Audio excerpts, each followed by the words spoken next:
Une nuit sombre et orageuse, dans un petit village isolé au cœur d'une forêt dense, une légende circulait parmi les habitants. On racontait qu'une vieille maison perchée au sommet de la colline était hantée par l'esprit d'une femme nommée Elara, disparue de façon mystérieuse il y a des décennies. Les villageois évitaient de la maison, la considérant maudite. Mais un groupe de jeunes intrépides, avides de sensations fortes, décida de s'y aventurer. Armés de lampes torches et de caméras, ils pénétrèrent dans la demeure décrépite où le vent sifflait à travers les fenêtres brisées et où le plancher grinçait sous leurs pas.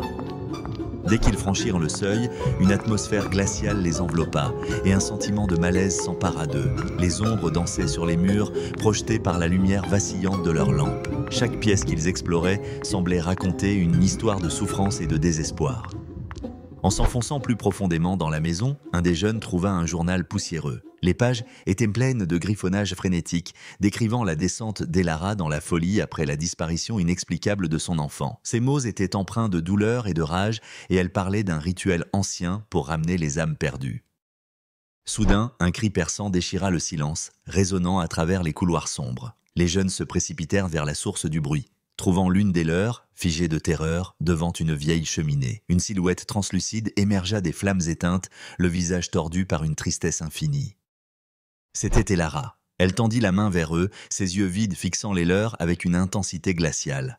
Les murs commencèrent à se refermer sur eux, et la maison elle-même semblait animée par une volonté malveillante. Pris au piège, ils comprirent qu'ils avaient réveillé quelque chose qui aurait dû rester enfoui.